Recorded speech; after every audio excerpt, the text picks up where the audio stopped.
Já que já estamos no YouTube, já estamos no Facebook, vem você também com a gente, conversa com ela de hoje, dia 21 de julho. Estamos aqui no momento que Fundeb está sendo lá discutido, estou desde cedo acompanhando a votação, depois a gente sai daqui e vai lá ver também como é que está a votação, tá bom? Hoje a gente tem uma conversa muito especial. Primeiro eu quero dizer para você, novamente, que é muito bom ter você aqui no nosso canal do YouTube e também no nossa rede social Facebook, e dizer para você que hoje é uma data muito especial para mim, e ao final deste quadro eu vou dizer por quê, e eu espero que você goste dessa notícia que eu vou lhe dar, né? Hoje a nossa conversa com ela é com um amigo de longa data, um amigo que a gente tem muito carinho, respeito, admiração, e que a gente quer conversar um pouquinho sobre gestão pública municipal, sobre a questão do desenvolvimento da cidade, sobre cultura, sobre política, sobre a atual conjuntura política. Tem muito assunto aqui para a gente falar com uma pessoa que é um especialista dessa área, né? Então, é o Randall Fará. Eu vou falar, primeiro, antes de você falar, Randall, que eu esqueci de novo de dizer, você que não me conhece, não sabe quem eu sou a Graciane Bolotão, professora supervisora no município de São Gonçalo e também no município de Armação dos Búzios. Agora é com você, Randall. Quem é o Randall Fará? Bom, primeiro, eu queria dizer também que a Graciane é uma pessoa que eu gosto muito, respeito, acompanho, sou fã, é de uma família que eu sou fã. A mãe dela manda em mim há muitos anos, entendeu? Vida companheira, de muitas batalhas, e já puxou minha orelha muitas vezes. Eu tenho o maior carinho por essa família. É uma família que tem gente preocupada com a área social, preocupada com a política, mas ao mesmo tempo com a cultura. O pai é músico, é de rádio, enfim, eu tenho muito respeito, né, por essa família. E eu tenho acompanhado aqui conversa com ela e tenho visto debates de toda a natureza, gente que vai aí da cultura política, da saúde à educação, com foco profundo aí na educação, na questão da mulher, da ocupação. De fato, está aqui é uma honra, porque eu sou apenas mais um no meio de tanta gente bacana que falou e eu acompanhei aqui. Então, obrigado pelo convite. Eu falo a Graciane perguntou quem sou eu. Eu sou um teatrólogo e gestor público. Eu falo de São Paulo, porque eu estou aqui em São Paulo dirigindo um espetáculo, né, que nós começamos a fazer por conta da pandemia online. E essa semana, um pedacinho da outra, eu estou aqui levantando espetáculo, como a gente chama, né? Levantando as cenas, tirando da mesa e levando para o palco, né? O elenco aqui de São Paulo chama Relações Eternas. Vou aproveitar para fazer o jabá, né? Quando estiver no Rio, espetáculo, vai estrear em São Paulo, mas quando estiver no Rio, por favor, vá assistir, porque daqui a pouco a pandemia, o teatro abre, entendeu? E a gente a área de cultura, Graciane, será seguramente a última, será uma das últimas a abrir, porque nós trabalhamos com evento, com espaço confinado, com a dificuldade de ter o público lado a lado. Então, em São Paulo, a partir do dia 27, vão abrir, mas com 40% apenas das casas. O que isso quer dizer? Que numa casa um teatro de 100 lugares, só 40 poderão ser usados, o que, para a classe artística, é uma perda muito grande. Você acompanha, a gente tem uma escola de arte no Rio, que nós estamos parados há meses, trabalhando apenas online, claro que trabalhando online, dando aula, mas nem tudo é possível fazer online. Então, essa área de eventos está sofrendo muito. Mas nós também, em algum momento vai abrir, vamos montar os espetáculos, deixar pronto, e aí, quando abrir, a gente já vai ter o que vender, né? Que é uma das coisas que a gente vende. Então, é o que a gente está fazendo aqui. Mas também sou gestor público, sou consultor do IBAN na área de organização e gestão, fui secretário municipal em São Gonçalo, em Nova Iguaçu, fui subsecretário no Rio, fui diretor de ministério, atuei em muitas áreas da administração pública, em secretarias diferentes e como consultor pelo Brasil todo, e é disso que a gente vive, né? Como a gente costuma falar. Eu me lembro que eu fui conversar com um médico, né? Muito politizado, Aguinaldo, um cara do movimento esquerdo histórico, assim, em Niterói, nós vamos lá pedir apoio, né? ele é um alagoanozinho, pequenininho, ele olhou para mim, culto, muito culto, escritor de vários livros, olhou para mim e falou assim, você bebe de quê? Né? E aí eu falei, de teatro, né? Na época era só teatro. Ele falou, tá. Então, no final das contas, é disso que com isso que a gente trabalha e é um pouco isso que a gente se preocupa também, né? Quer dizer, a administração pública está muito ligada à vida do povo.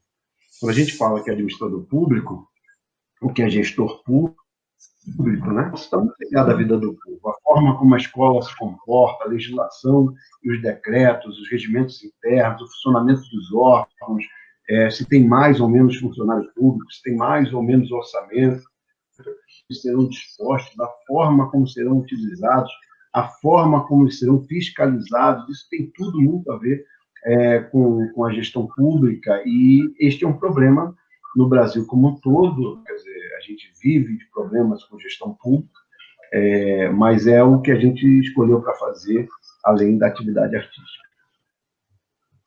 Isso. Deixa eu só interromper aqui rapidinho, a Alba está perguntando se no Facebook tem legenda. Não, perdão, está afirmando. No Facebook tem legenda, então se você, por acaso, precisa aí da descrição, é só colocar no Facebook que ele consegue fazer essa legenda aqui para você ir acompanhando, ok? E a gente tem bastante gente aqui no Facebook e bastante gente no YouTube também. A gente está com o pessoal participando também no YouTube. Você falou da questão da área de cultura, Randall. Antes disso, você falou da minha mãe, né? A minha mãe está super nervosa hoje, vou te falar. Ela está desde cedo, no nervosismo danado aqui. Está muito nervosa desde cedo, só que eu ia falar com o Randall. Então, ela está... que maravilha! Desde cedo.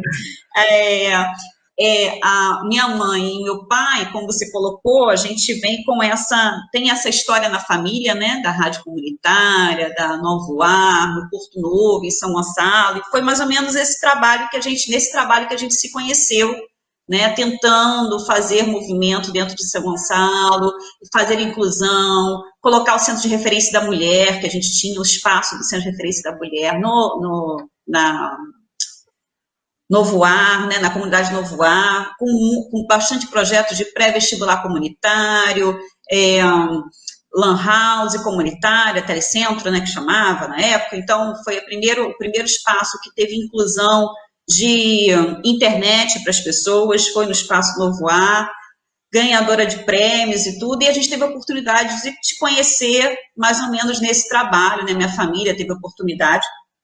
E quando você fala da questão pulando agora para a questão da cultura, só para poder as pessoas saberem como é que a gente tem essa história, né? O meu esposo, por exemplo, ele trabalha com eventos, então a gente tem sofrido muito com isso, né? No sentido de que a gente não tem mais a renda dele para nossa sobrevivência, vamos dizer assim, né? Como é que está sendo isso para os artistas? Quer dizer, eu tenho oportunidade, como sou funcionária, eu tenho oportunidade de estar ajudando aí na manutenção da casa. Mas como é que está sendo isso para quem só trabalha com cultura, né? Como quem está trabalhando diretamente com evento sempre? Como é que está sendo? O que vocês estão fazendo nesse ramo aí para sobreviver? Esse tempo de pandemia? Terrível, terrível. Porque existia uma classe artística famosa, e eu, pessoalmente, não tenho nada contra isso, no sentido de que gera emprego, gera renda. Um show de um grande artista envolve um sem número de profissionais, desde técnicos, artistas, músicos ou atores. Esse não é o problema. A questão é que, naturalmente, que esta pessoa, para fazer uma live, você vê que tem live de artistas aí que chega a dar 4 milhões de pessoas, ultrapassa 4 milhões, naturalmente, que consegue patrocínio, o interesse das empresas, independente de qualquer projeto, botou a live e consegue uma captação muito mais fácil. E você tem, eu não sou de música, mas sou irmão de músico, você tem de músico, e você tem um sem número de profissionais que trabalham com música há muitos anos, já são profissionais, vivem disso, mas não são famosos, por assim dizer. Quer dizer, quando a gente anda em São Gonçalo, vê uma série de barzinhos abertos, com músico tocando, um trailer, às vezes, com músicos tocando, e a gente não consegue perceber que aquilo é geração de trabalho e renda para a cultura. O cara não vai para lá para comer batata frita, porque batata frita a gente faz em casa, né? Compra no mercado para vir sequinha e tal. O cara vai para ter um momento de lazer e a música ou atividade cultural está relacionada a isso, né? Então, você vê que agora, nesse período de pandemia, como que não nos divertimos ou nos entretemos com atividade cultural, seja cinema, seja peça online, as lives todas, os shows, enfim. Como é que esses artistas estão vivendo?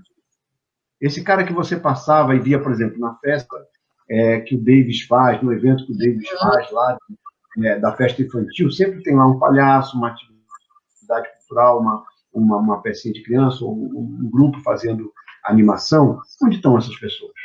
Se não pode haver acumulação. Estão vivendo de quê? Aquelas pessoas trabalham com isso. Quando a gente passava e via o circo montado, nós temos circos que estão montados parados. Em que tem que estar levando cesta básica, essas pessoas não estão comendo. Porque não é um artista que vive de lei de incentivo, ou de um que volta a dizer contra isso, viu? Ao contrário do que tem um pensamento, né, recente no Brasil contra as leis de incentivo, isso. A França, que é um grande polo cultural, tem royalty cultural, né? Então, nada contra. Mas o que estão vivendo essas pessoas? O cara do violão, o palhaço da rua, o circo, o animador, o cara do teatro. O teatro fechou tudo. Eu vou falar aqui pelo teatro. Todas as casas de espetáculo fechadas. Vou repetir, todas as casas de teatro fechadas. Uma saída que o teatro sempre usou, principalmente quem trabalha com teatro infantil, é projeto escola.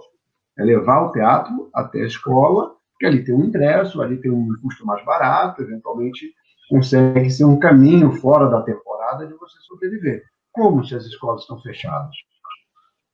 Os governos não podem comprar teatro, comprar espetáculo, porque não tem onde apresentar, não pode haver aglomeração, né? Então, as ajudas que os governos deram, o governo do Estado criou um programa para conseguir para repassar algum recurso, né, acho que R$ 1.500 para alguns artistas, para produção online ou não. O Maranhão fez um negócio parecido, há lugares que tem. Então, tem artistas na janela, artistas online, que foram recebendo pequenos recursos, mas esses recursos são importantes, porque tira a pessoa do para quem não tem nada, metade do dobro, né, como a gente diz. Então, para quem está com dificuldade, R$ 600 faz diferença, R$ 1.000 faz muita diferença, vai ter.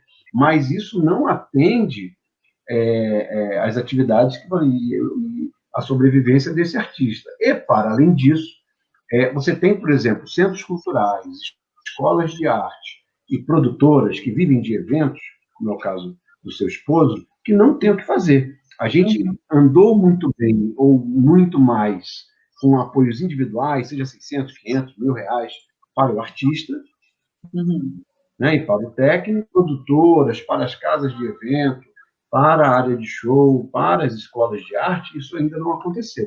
Vai começar a acontecer com a lei Aldir Blanc, mas aí há regras que pode ser que as prefeituras e mesmo as casas não consigam cumprir, mas esse é um caminho importante e precisa que eles liberem o recurso para a lei Aldir Blanc para que, onde seja possível, esses espaços sejam beneficiados. Então, vou repetir, a gente tem uma escola de arte em Macaé, de teatro, dança e música, lá, Pará Cultural, entra lá no Face, no Insta, que você vai conhecer, que está trabalhando absolutamente online, uma parte não está funcionando, porque a gente é produtor de escola, e nós precisamos lançar mão disso. O réu não foi suspenso, as contas não foram suspensas, para ter live tem que ter internet, tem que ter energia elétrica, né? Você gasta água para ter profissional ali, você tem que pagar o profissional que está dando aula, porque não família que damos aula lá.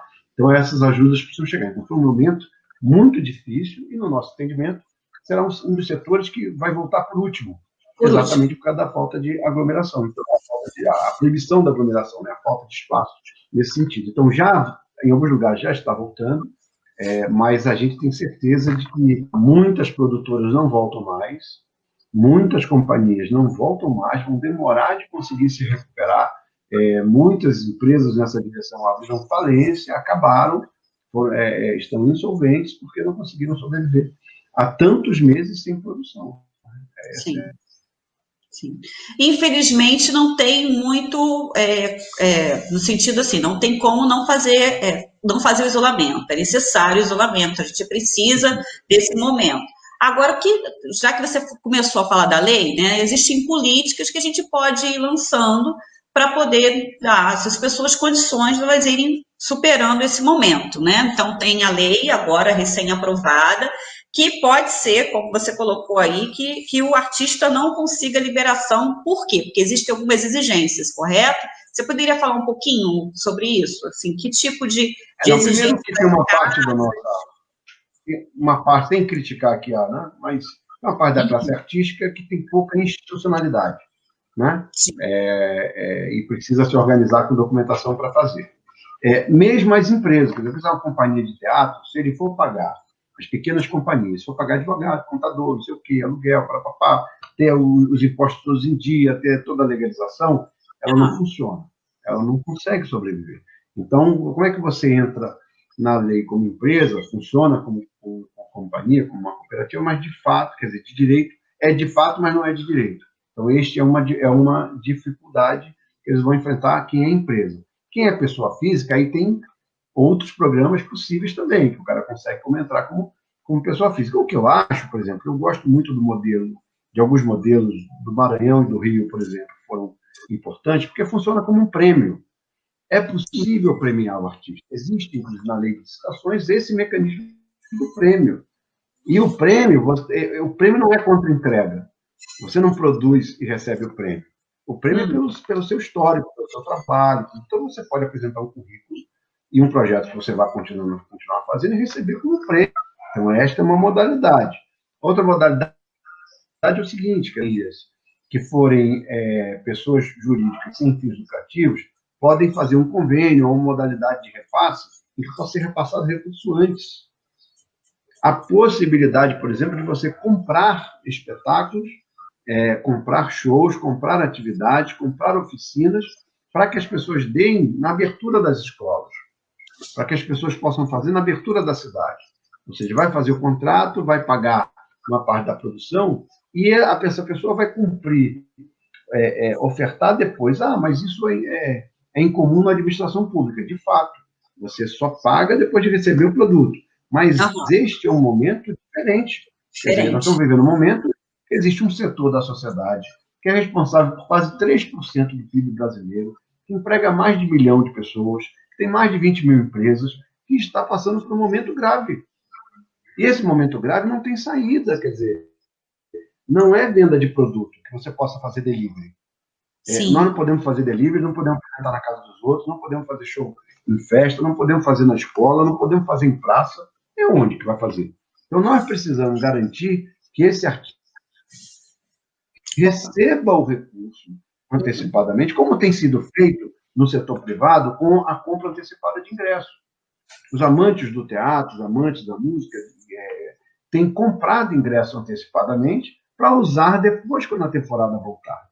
Ou seja, a companhia fica com a dívida, o teatro fica com a dívida com aquela pessoa, com relação a espetáculos que venham a entrar em cartaz.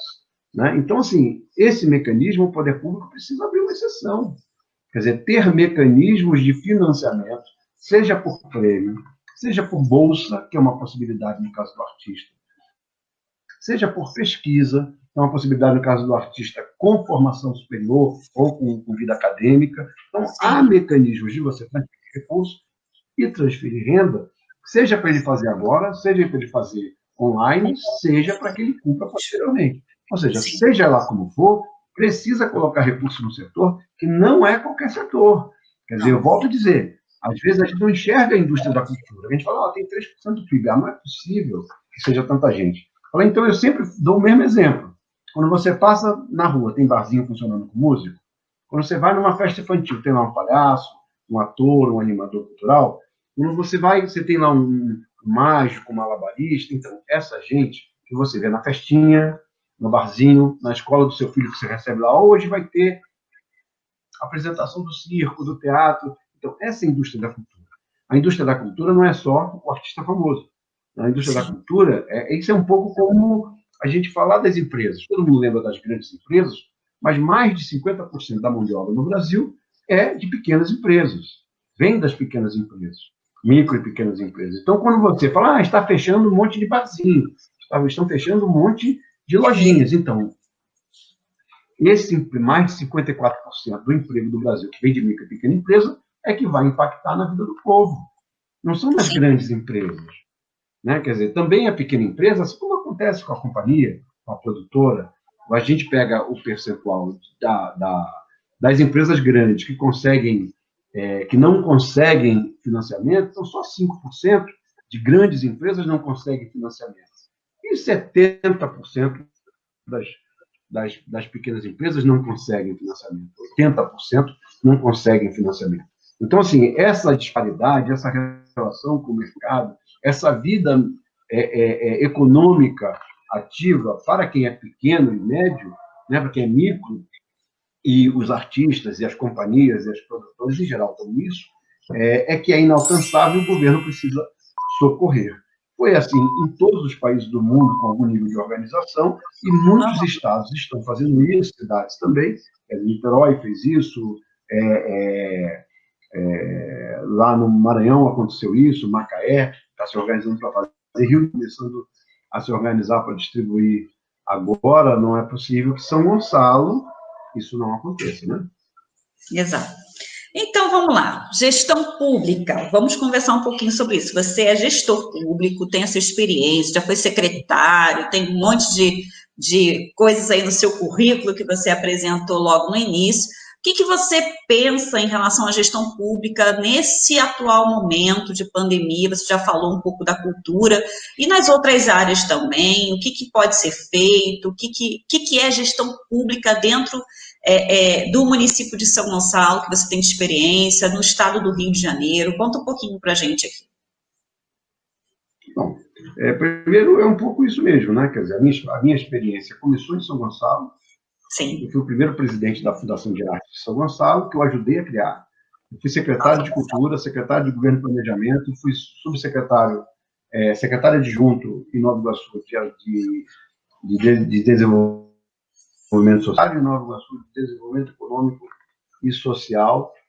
Depois fui subsecretário de Gestão na Prefeitura do Rio, fui subsecretário de Gestão no Governo do Estado, fui diretor de Ministério, tanto do Esporte quanto da Cultura, fui subsecretário nacional no Ministério do Esporte, mas com gestão, fui ordenador de despesa em muitos desses órgãos.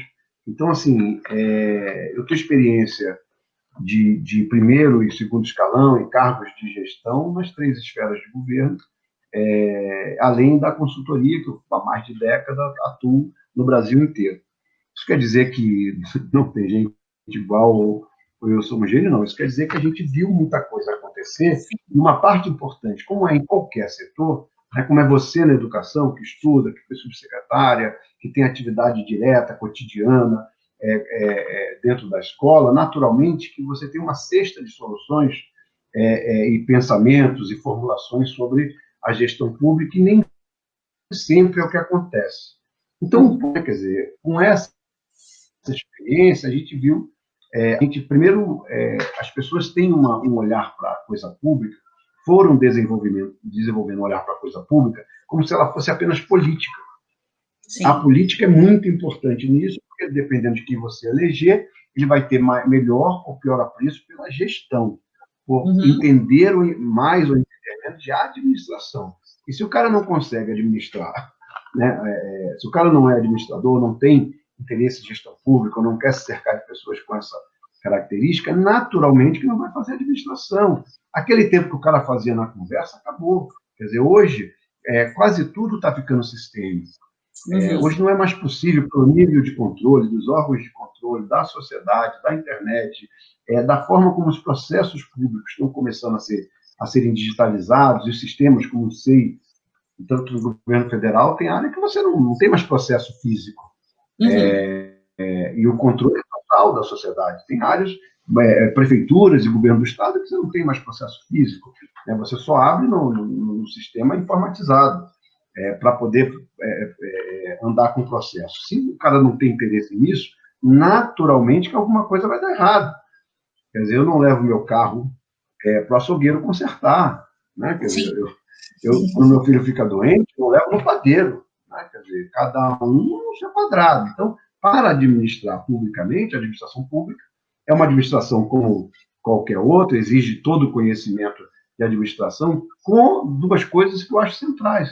O dinheiro não é privado, é de todo mundo, e existe o ingrediente da política, ou seja, da mudança de 4 em 4 anos, do ciclo de poder, da forma como cada administrador se interessa por aquilo. Então, você imagina isso, quer dizer, você tem prefeituras mal administradas, ou governos, estruturas públicas, seja um colégio, um posto de saúde, seja uma prefeitura, um governo do Estado, ou a presidência da República, mal administrados, com pouco interesse com a gestão, no momento de crise econômica e crise sanitária como nós estamos vivendo.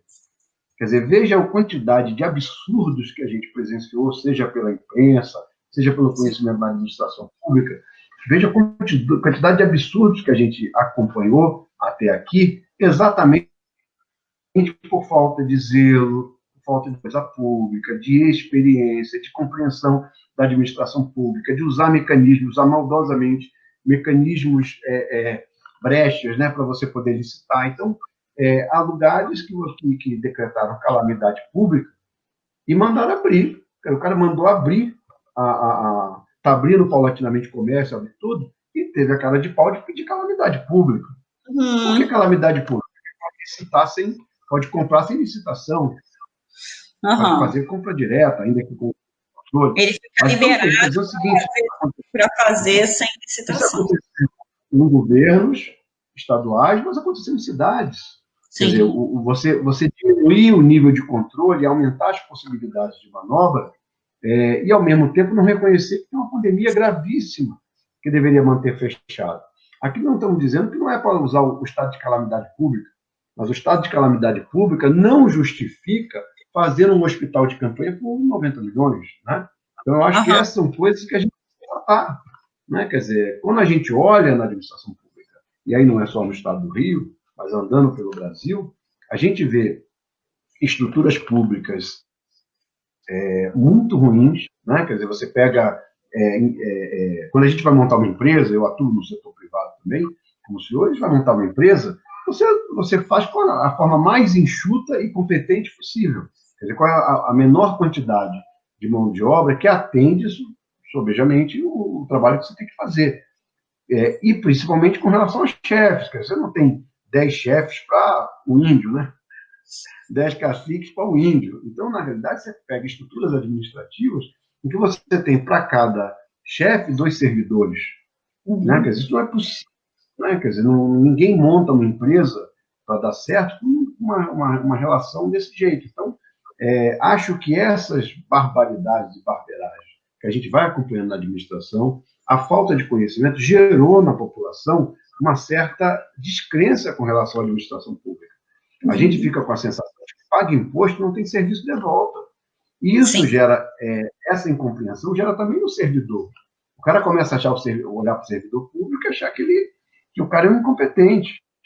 E se esquece que o guarda na esquina é o Estado, é a administração pública na esquina, a professora na sala de aula é a administração pública na sala de aula, a enfermeira, o médico no hospital, a mesma coisa. O seu Estado aparece, quer dizer, quando você olha para o Estado, agora, por exemplo, na pandemia, por que foi tão bom o servidor público, SUS e área pública? Não era ruim? Então, assim, nós precisamos desfazer um pouco isso, quer dizer, separar a ação política danosa, errada, desonesta, corrupta, incompetente, porque não é só a corrupção que é errada. Se o cara for incompetente jogar dinheiro pela janela, também é. Né? Deixa de chegar a vacina do mesmo jeito, deixa de chegar a merenda do mesmo jeito, deixa de chegar a cultura do mesmo jeito. Né? Quer dizer, que a corrupção é um crime.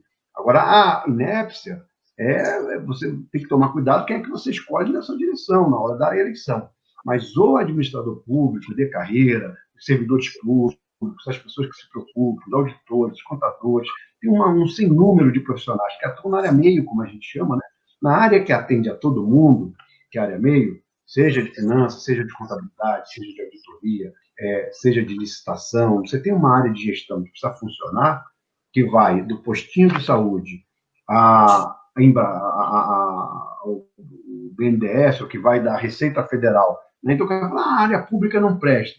Sim, a Receita Federal, você coloca o seu imposto de renda, os caras calculam tudo, você consegue fazer revisão, você tem todas as informações, eles cruzam dados, você é, inclusive, corrigido em valores e te retorna o dinheiro quando você consegue demonstrar que... Então, assim, aquele servidor não presta, né? Quer dizer, essa administração que foi feita para a Receita Federal funcionar é ruim, né? Então, a gente não pode ter preconceito com a gestão pública e não pode ter olhos fechados de que quem eu escolho para administrar precisa prezar a administração pública. Então, feita a defesa da gestão pública de servidores, né, e da importância que isso tem para a vida da gente, né, vamos olhar para São Gonçalo.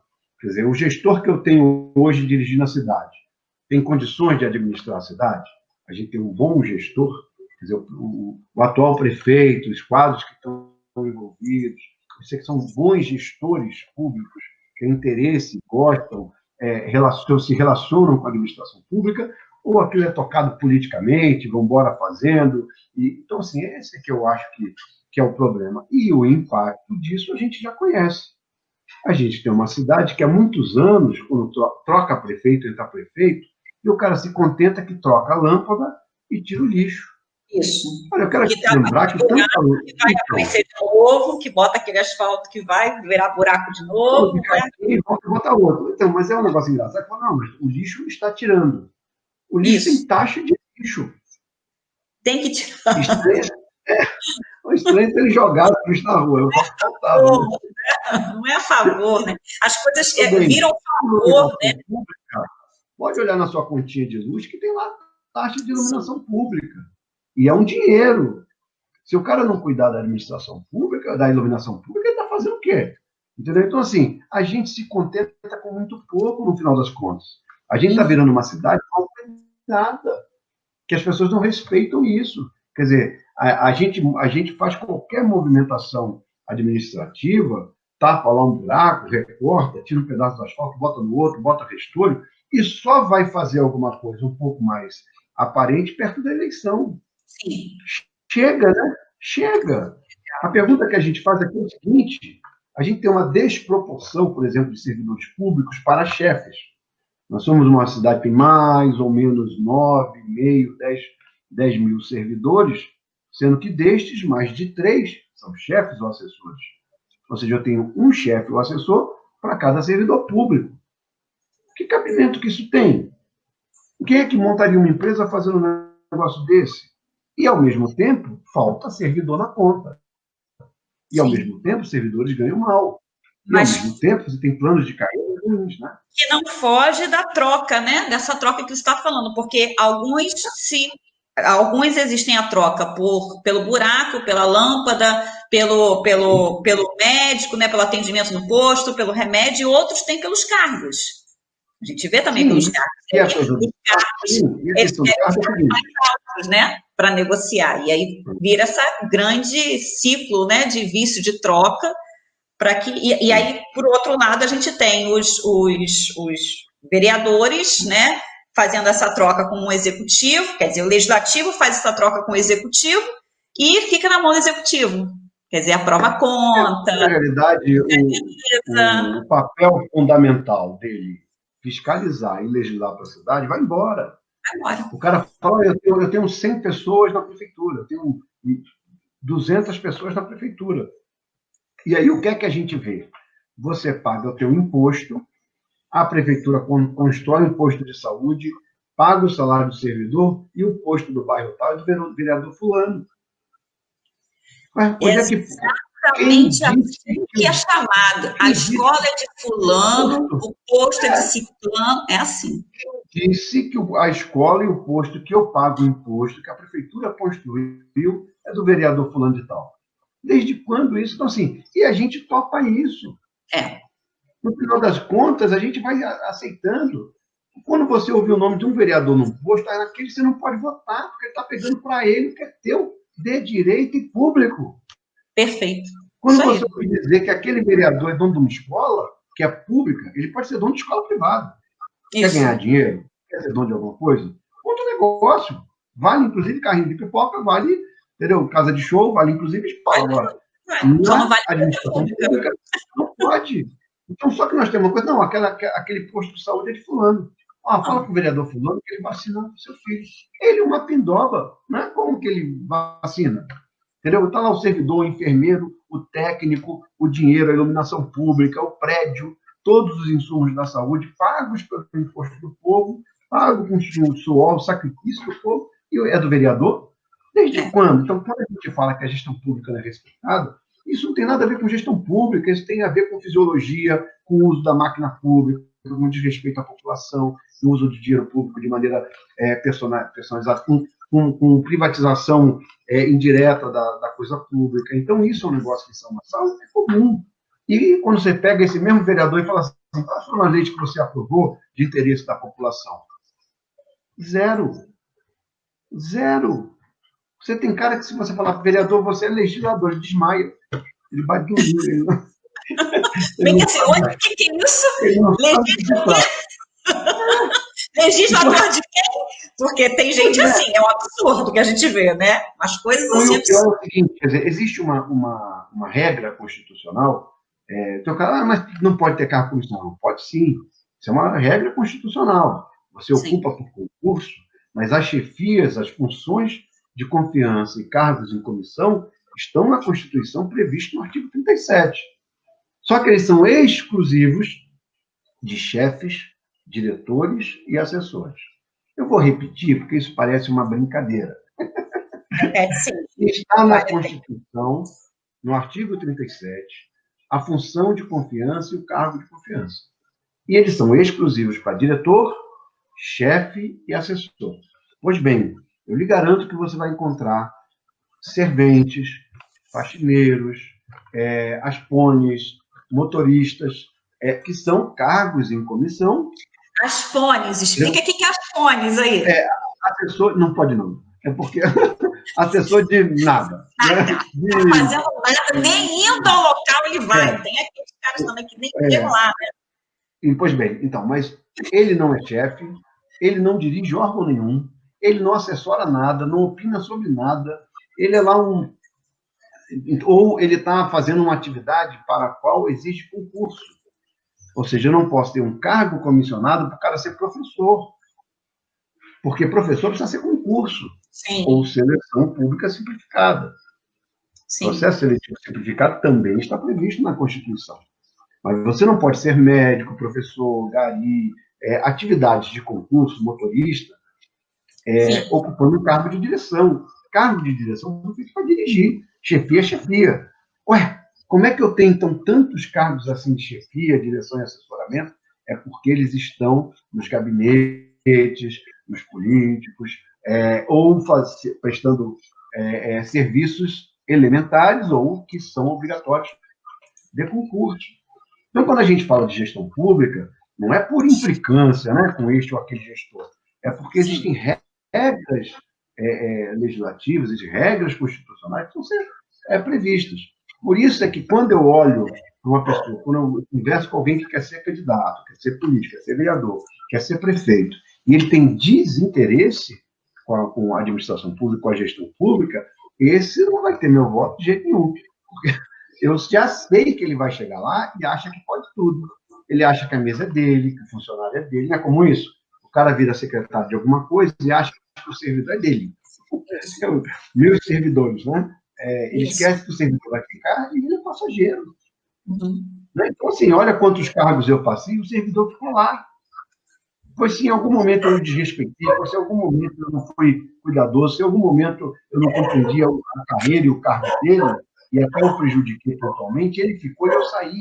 Quem se danou foi o povo daquela cidade e o Estado como representação pública. Então, eu acho que é isso que falta um pouco no pensamento político e um pouco em quem quer ocupar os cargos, nessa compreensão. De tudo disso que eu falei, precisa explicar muito com relação ao São Gonçalo? Não. basta olhar a cidade, os serviços públicos, e você vai ver que tudo o que eu falei acontece sobejamente na nossa cidade, com sobras, nitidamente e de forma que não precisaria nem fiscalizar. É tão descarado, não precisa nem fiscalizar, qualquer pega. Aí não é possível, né? É descarado. Está aí na nossa frente, na nossa cara, e não tem nenhum milímetro em esconder o que acontece, o que deveria estar nos bastidores, né? Eu cheguei a ver, inclusive, um debate uma vez, um debate não, né? Uma plenária lá da Câmara, que o vereador falou, mas você não me deu nenhum cargo. Cadê o cargo que você me prometeu? Oi? Né? Então, uma coisa tão descarada na frente de todo mundo, algo filmado e dentro do... Eu tenho acompanhado algum debate político, e o cara diz o seguinte, olha, meu prefeito vai ganhar, mesmo que eu não me eleja vereador, eu vou ter uns carguinhos. Ou, se eu for vereador, ele vai me dar a secretaria tal. Aqui não tem nenhuma crítica à relação entre política e ocupação de cargo. É assim mesmo que é feito. O prefeito que ganha é quem fez ele ganhar, é quem ele confia. Quer dizer, o cargo de secretário é um cargo de agente político, está diretamente relacionado ao prefeito. É claro que será alguém de sua confiança. Se chama função de confiança e cargo de confiança, porque o superior hierárquico precisa confiar naquela pessoa. Ela tem uma função de chefia, que será orientada por preceitos constitucionais, republicanos, mas dirigidos por uma determinada política que ganhou a eleição. Esse aí não está o problema. O problema é o uso disso. É que eles se transformem em donos de postos, donos de... tem o vereador do lixo, o vereador do lixo, o vereador... Eu acho isso gravíssimo. Particularmente, isso é gravíssimo. Mas eu ainda vejo isso com uma função pior, quando isso é limitante da função, inclusive, do legislativo, né? Porque ele não consegue, não fiscaliza mais, porque se ele fiscalizar, ele perde aquilo que ele conquistou no executivo, aquilo que ele barganhou com o executivo. Então, ele não fiscaliza a conta, não fiscaliza o serviço, não fiscaliza nada, que é a função do legislativo, e vai legislar para quê? Porque existem leis, sim, que são aprovadas lá, mas são leis mortas, são leis que ficam ali no papel, que não é para chegar, é só para dizer assim, eu aprovei, eu fiz, eu construí essa tal lei, para ter um quantitativo de leis ali, para poder dizer para a sociedade que fez alguma coisa no período de 4 anos, mas vamos combinar, né? Existem umas situações de leis aí que estão propostas, inclusive até para a escola mesmo, que são leis que não tem como efetivar, não conhece o que é o espaço da escola, por exemplo. Fala, desculpa, te cortei. Opa, não, falhou? Está falhando. Imagina que vereador está falhando? Tá. Oi, me ouve? Escuto, vai. Foi? Falhou um pouquinho, mas agora vamos tentar de novo. Imagina que para propor acabar com a Secretaria de Cultura. Exato! Imagina isso. Que loucura é essa? E outra, segundo eu soube na live, inclusive, que teve uma live, né, com um colega nosso aqui tratando, que foi o da Flisgo, né, o Alberto, e ele falou que a lei estava sendo estudada desde maio. Quer dizer, eles colocam uma lei sendo estudada, sendo proposta, né, e já querem acabar mesmo com a secretaria, acabar com a Secretaria de Cultura, né? Porque não vai... E alegando a questão econômica. Não, porque não pode funcionar, então vamos acabar. Peraí, olha tudo que a gente conversou um pouquinho antes aqui. Olha tudo que o Ronaldo apresentou de recurso que gera, de impacto que a cultura tem fora, sem falar na questão da saúde das pessoas, né? O quanto o lazer, a cultura é importante na nossa vida, o quanto a gente precisa desse espaço de sair, de conversar com os amigos, de escutar uma boa música, de ver uma boa peça de teatro, o quanto a gente precisa do cinema, o quanto a gente precisa lá da animação nas festas, né? A gente precisa desses espaços de lazer para a nossa saúde física, mental, para a nossa questão da sociedade. Somos seres humanos sociais, né? Somos essencialmente sociais, a gente precisa desses espaços e precisa das pessoas estarem lá. E aí, de repente, você acaba com tudo isso com a alegação de que não tem como funcionar agora, e as pessoas uma questão econômica. Quer dizer, a questão econômica daí, por que não pega esse monte de assessor e corta? Isso. Ué, vamos começar a questão econômica por reduzir o número de pessoas. Sim. De cargos em comissão. Sim. Vai cortar muito mais em outras secretarias de cargo em comissão do que se cortar a cultura, que é meia dúzia de pessoas. Então, na realidade, o cara tem uma compreensão errada. Às vezes quer perseguir a área de cultura ou quer perseguir alguém que está no cargo e propõe um negócio desse.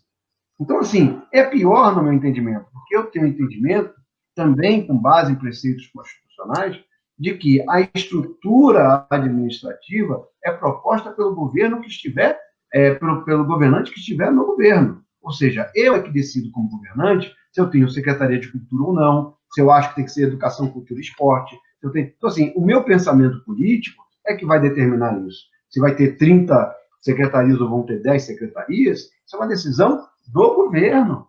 Encaminha a legislação para a Câmara, isso é uma coisa que é feita exatamente assim. Faz parte do meu trabalho, por exemplo, no IBAN. Você faz a lei como uma mensagem do Executivo, o Legislativo aprova aquilo, só observa se não há alguma inconstitucionalidade e aprova a estrutura, a forma como o governo vai dirigir. Tanto que a gente diz que esta é uma lei que ela, de fato, não é perene.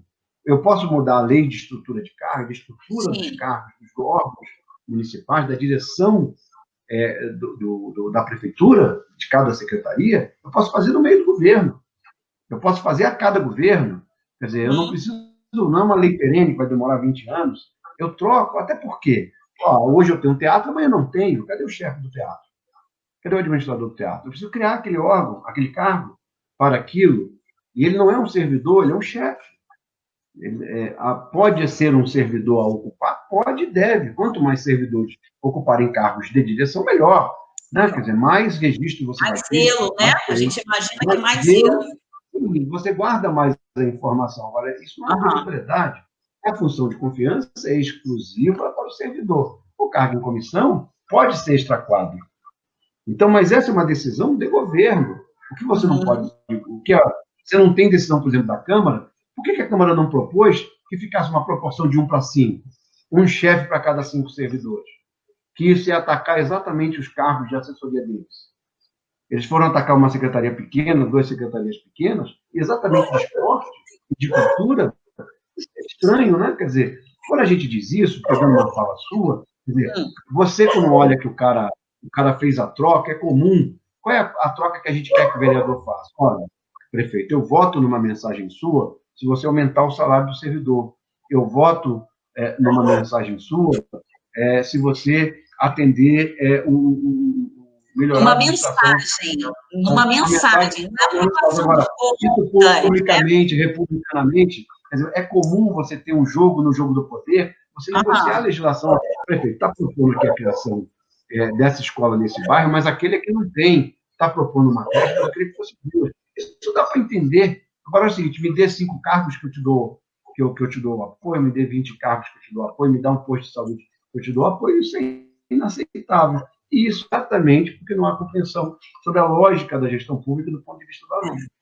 Vamos aproveitar uma paradinha aqui para ouvir o pessoal. A gente já havia falado que claro. Nós temos aqui, Marcilene Cristina, Alba Nascimento, Carla Cristiane, Marilyn Pires, também está aqui todo mundo no YouTube. Mas a gente tem aqui também a Ruth Ramiro, Renata Valério, Maristela de AC, Ellen Silvia Ribeiro, Alba Maria Nascimento, Robson Souza, todo mundo nos dando aqui boa noite, Rafa Malafaia, Ellen Noite, está dizendo noite calada importante, obrigada, amiga. Júlia Santiago também está aqui com a gente, Marcilene Cristina Dias, Renata Santiago, já, vamos lá, Joana Miranda, Maria Souza Rocha, e ela aí, ó, viu? Leila Araújo, boa noite, Randal. Rubeni Pedro Ru, Leila coloca aqui, homem de cultura, da gestão pública, sensível às causas sociais, quero muito ter a oportunidade de trabalhar com você novamente. Ah, legal. Já está convidada, quando quiser. Ó, tá lá em Brasília, ensaiando, ó. Em São Paulo. Brasília não, São Paulo, né? Você está hoje, né? Não, foi São Paulo, São Paulo. Rubeni Pedro Ru, Andréia Rosa, boa noite. Zezé Pedrosa, boa noite. Graciane Rocha Bolotão, boa noite. Zezé, tudo bem? Assistindo? Vamos conversar, hein, Zezé? Legal. Está dizendo que é de São Gonçalo, que bom. Estamos juntas aí, São Gonçalo, nossa terra. Moisés Cunha está aqui também, ó. Meu cunhado. Ó, Marilyn Pires, a cadeia produtiva da cultura foi terrivelmente afetada. A informalidade é muito grande na classe. A Lei Aldir Blanc vem amenizar um pouco a situação, mas não é a solução, viu, Marilyn? A gente conversou, né? Paulo Alves está aqui também com a gente. Boa noite, saudações. Saudações. Paulo, ele entendeu. Ele fala karateca. Como é que é? Faz de novo. Lofreman Medina, boa noite. Boa noite, Lofreman. Marilyn fala um pouquinho mais aqui com a gente. Ó. Falta gestão na concepção da palavra. Aquele que ocupando cargo eletivo não necessariamente é um bom gestor. Acho que atrapalha muito a vaidade, a necessidade de protagonismo, além, é claro, a corrupção e a falta de entendimento da coisa pública. Ajudaria muito o povo conhecer seus direitos e saber cobrar os serviços. Ela acrescenta, São Gonçalo não tem gestão já há muito tempo, se é que já teve um dia. Rosana Gildo, boa noite, Rosana. Ela acrescenta aqui a Marilyn, ó, São Gonçalo não tem... já coloquei isso. Opa, já foi. De vez em quando o dedo... eu acho, ela que repetiu mesmo. Maria Souza Rocha, perfeito, troca de favores, na maior cara de pau. É assim mesmo. Célia Bastos também, boa noite, Graciane, Randall, boa noite. Boa noite, Célia. Nilton Oliveira também está aqui com a gente, tudo bem? Nilton ontem fez uma live conosco. Opa, Alta Maria Nascimento. Fico muito triste pela nossa cidade.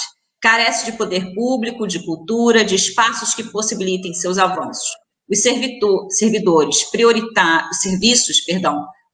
prioritários estão completamente abandonados. Educação, saúde, segurança, moradia, iluminação.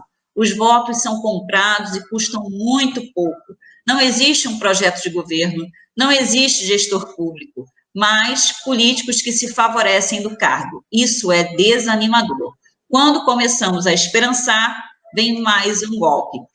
14% de previdência, ninguém merece. Verdade, Alba. Hoje nós tivemos uma votação, né, na Câmara, com essa questão aí da previdência dos servidores. Vamos. Célia Baixo, cheguei atrasadona, ai Jesus, chegou não, estamos aqui ainda, calma, Marta Rezende, boa noite. Marilyn, mais uma vez aqui, ó, com a gente, eu acho que deveria haver um concurso para candidatos, assim como é feito com os conselheiros tutelares. Bem, mas há uma situação, conselheiros tutelares também, tá? Não é bem assim, não. Milton Oliveira, falta de gestão pública eficiente nos dias atuais. Marilyn, os cargos em São Gonçalo são moedas de barganha. Jaqueline da Silva Farias coloca aqui boa noite. Marilyn acrescenta. Marilyn, você tinha que estar aqui na nossa live, ó. Aqui com a gente aqui. Foram anos de mobilização para conquistarmos a Secretaria de Cultura e a criação da FASG. Os recursos aplicados nas duas entidades não pagam nem as contas dos equipamentos culturais. Acabar com a secretaria não vai fazer diferença aos cofres públicos. A verdade é que a cultura sempre é desvalorizada. Prefiro não entrar nos detalhes sórdidos dessa questão. Viu? Falou! Outra coisa aqui, a nossa querida Alba Maria Nascimento. Gente, confesso que estou dividida. Estão votando o Fundeb. Chega a dar calafrio, tanta coisa boa acontecendo. Bem, espero que aprove o Fundeb, a PEC 15/2015, né, com relatório... Esperamos que lá a coisa seja boa de fato, né? Oi? Esperamos que lá a coisa seja boa de fato, né? Porque aqui a gente sabe que tá bom, né? Pode não ser tão bom. Acha que tá bom. Quero saber se lá tá bom, porque eu parei de acompanhar. Espero que seja aprovada mesmo a PEC 15/2015 na íntegra, né? Porque eles estão tentando negociar, tentando reduzir, tentando jogar para 2022 uma loucura. Alba Nascimento diz aqui, fico feliz saber que existe político aberto para uma nova São Gonçalo. Estamos juntos. Coloca a Ellen aqui também, Silvia Ribeiro, dizendo São Gonçalo precisa de mudança, bora mudar. Alba Maria Nascimento, gostei da sua fala, Randall Fará. Bom ter compromisso com o crescimento da cidade. Isso. Marilyn Pires, falo muito, não aguento, tá brincando aqui. Ó, a Alba está nos dando a notícia que está sendo favorável, pelo que eu entendi aqui. Que bom, que bom, que bom. Então a gente pressionou bastante, ó, com unanimidade, sem negociação, e está seguindo na íntegra, né? Espero, na íntegra. Vamos lá. Randall, vamos, já que a gente falou um pouquinho de coisa pública, de gestão pública, a gente tem agora uma situação recente que é o hospital de campanha, né, no município de São Gonçalo, também, né, no estado do Rio, né? Essa questão do fecha, não fecha, paga, não paga. Você tem acompanhado alguma coisa? Também uma outra questão que eu queria te perguntar sobre o Teatro de São Gonçalo, aquela iniciativa que está fechada. O que a classe artística fala sobre isso? O que você pode contribuir? Vamos lá. Queria falar dessa questão importante, que acho que a Alba colocou dos 14% da Previdência. Sim. Vamos lembrar que quem abriu a porteira foi a reforma da Previdência. A reforma da Previdência proposta por esse governo, apoiado pela elite do Brasil, que colocou os trabalhadores em condições de não se aposentar. E dos servidores pagarem mais ainda. E só que não atacou carreiras que são extremamente beneficiadas. Quando eles dizem que iam acabar com o privilégio, acabaram com o privilégio dos pequenos. Porque não acabaram com o privilégio de grande, e a gente colocar, por exemplo, as carreiras militares, os caras contribuem aí com 9 bilhões e recebem 36 bilhões, quer dizer, lá, mais de quase 40 bilhões, contra, sei lá, 6, 8 bilhões de contribuição. E isso não mexeram. Então, para falar apenas aqui de um dado, né, da relação entre o que se contribui e o que se arrecada, quer dizer, e o pouco que tiraram, compensaram nos salários, né, da cúpula das Forças Armadas contra, ou muito menos, na defesa dos praças. Para falar aqui de um caso, né? Então, a gente vai sofrer com a Previdência e abriu a porteira para que os municípios lançassem mão disso, e aqui ninguém está dizendo que não tem problema com a Previdência, não. Não tem problema com esse assunto tabu. Né? Eu acho que em alguns lugares precisa refazer cálculo atuarial, fazer diagnóstico de folha, fazer diagnóstico de gestão pública, se faz a pera, quer dizer, o dinheiro público tem um limite, não é elástico. Né? Então, é uma empresa que tem servidores, você tem contribuição, precisa dar um jeito de pagar. A questão é que uma série de mentiras, né, uma série de coisas que eles não contam, que seriam para dizer que a Previdência está deficitária, quando, na realidade, poderia estar superavitária. Né? Problemas importantes aí de grandes empresas que sonegam na Previdência, não estou falando da pública, né? Mas da geral, do regime geral. Agora, atacar o servidor público é atacar o Estado brasileiro. Quer dizer, quando você ataca, quando você diz que o servidor público é um bando de vagabundo, infelizmente, nós tivemos a pandemia. Mas nela foi possível perceber gente, inclusive da elite, precisando do servidor público para ser atendido. Sim. Seja na área de segurança, seja no corpo de bombeiro, né, na polícia, na área de saúde, principalmente na área da saúde, e como esses servidores foram guerreiros para nos atender. Então, acho que esse é o debate com relação aos 14%. Né? Quer dizer, vão sempre para cima do pequeno servidor, do servidor médio, e de atacar cortes, como se todo servidor público ganhasse uma fortuna. E é o contrário, em geral, o servidor público não ganha bem. Né? Nós temos aqui um monte de professores nos assistindo aqui, de servidores públicos nos assistindo, digam aí, estão ganhando bem? Né? Então, acho que esse é o debate. Né? Com relação à coisa da eleição versus concurso para político, né? Que seria um negócio curioso, né? O cara fazer concurso para prefeito, o que eu quero pensar é o seguinte, a escolha é nossa. Hoje em dia, o que eu vou falar aqui é possível você olhar agora no Google. O que eu falar aqui é possível você olhar agora na internet, quem eu sou, onde eu estou, o que eu fiz. Então, assim, na hora que antigamente o cara podia falar, eu sou o cara que mais ama a educação. Tem que acreditar, A verdade é a dificuldade. Então, assim, você tem a possibilidade de escolher. Né? Quer dizer, alguém que quer o debate, que tem interesse, que gosta de educação, que tem respeito com a cultura, que tem compromisso com a coisa pública, que tem preparo, poder fazer, e o preparo não é necessariamente acadêmico. Tem uma série de pessoas com experiência e espírito público que necessariamente não tem carreira acadêmica. Eu sou pela carreira acadêmica, gosto, pesquiso, agora, essa não é uma condição. Então, portanto, num país tão desigual, estabelecer, por exemplo, nível de escolaridade para ocupação de cargo público é você tirar o povo da possibilidade mínima que existe de participar de cargos públicos eletivos. Então, e a gente viu, como você disse, que às vezes chega no Conselho Tutelar e o político bota o cargo dele embaixo do braço e elege o conselheiro tutelar. Isso. O cara elege o conselheiro tutelar o dinheiro. Então, a gente também viu isso acontecer. O fato dele fazer lá aquela prova não quer dizer que é porque a gente sabe que existe um movimento. Eu já participei de eleição de conselho tutelar, né, como organizando, ajudando, e também como cidadã indo lá votar, né? E a gente sabe que eles enchem carro, que eles prometem churrasco, cervejada, tudo para poder votar naquele conselheiro. Então, não é muito assim, não, né? Infelizmente.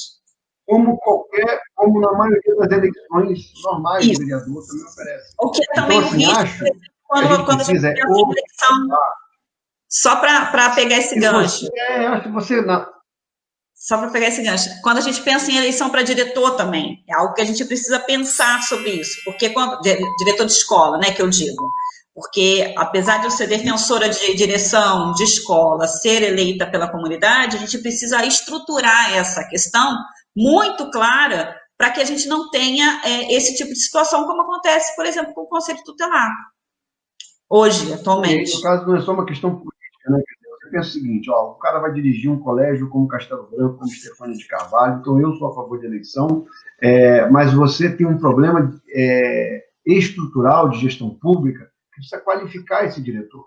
Quer dizer, a condição do cara dirigir a escola não pode ser simplesmente ele querer, ou ter ligação com o político. Ele precisa conhecer o mínimo de gestão pública, porque hoje a responsabilização é direta. Quer dizer, se ele recebe um dinheiro aí direto da escola, pega um PDDE e ele responde na conta dele. Então, não dá para brincar com a gestão pública. Quer dizer, acho que tem que ser democrática, tem que ser escolhido pela comunidade escolar e precisa conhecer um pouquinho de gestão, senão, e tem que ser dever do Estado qualificar esse diretor, dar curso, cercá-lo de administradores, cercá-lo de condições para fazer. A outra coisa, que eu vi por último aqui, a questão que a Amélia levanta dos equipamentos. Ora, a gente tem um teatro, a gente fala, a gente não tem nada na cidade. Aí constrói um teatro, demora 4 anos, ele foi entregue pelo governo Neilton, embora fechado, e ele foi entregue agora pelo governo na reta final, quando ele não pode funcionar, porque, afinal de contas, os equipamentos estão proibidos de funcionar. Então, na realidade, nesse tempo, por que deixaram o teatro fechado? Continua vendo fechado. Vamos fazer uma continha. Alguém me falou assim, mas o teatro é pequeno, tem só, sei lá, 200 lugares. 200 lugares. Então, muito bem. Vamos fazer o seguinte, o teatro ele vai estar ocupado por metade do público toda vez que ele abrir. 100 pessoas. Vamos pensar que a gente tivesse espetáculo, apenas 10 espetáculos por mês. Né? Tem sexta, sábado, domingo, poderia ter muito mais, 2 por dia, enfim. Então, vamos dizer que a gente tenha só 10 espetáculos por mês. A gente tem 1.000 pessoas assistindo teatro todo mês. 12.000 pessoas assistindo por ano, se fizer essa conta ruim que eu estou fazendo. Se você colocar nisso dinheiro, valor de ingresso, quantas pessoas você ajudou a comprar pão, a pagar aluguel, que são de teatro? Quantos técnicos, quantos artistas, quantos bilheteiros, quantos iluminadores passaram pelo teatro em um ano com apenas 10 espetáculos por mês? Então, assim, para fazer uma conta econômica. Quer dizer, a gente não vai abrir esse teatro. Agora, eu falei da questão econômica e a possibilidade dos grupos da cidade de se desenvolverem, de ter linguagem, de colocar sua produção para fora. E os artistas de fora, alguém disse, e é verdade, grandes produções não vão passar aqui para vir no Teatro Municipal, porque ele é pequeno. Né? Quer dizer, ele não justifica o investimento de uma grande produção. Ele não paga a conta, a não ser que o município coloque o dinheiro por fora. O que também é uma possibilidade, mas nós somos um município pobre, não pode contar com isso.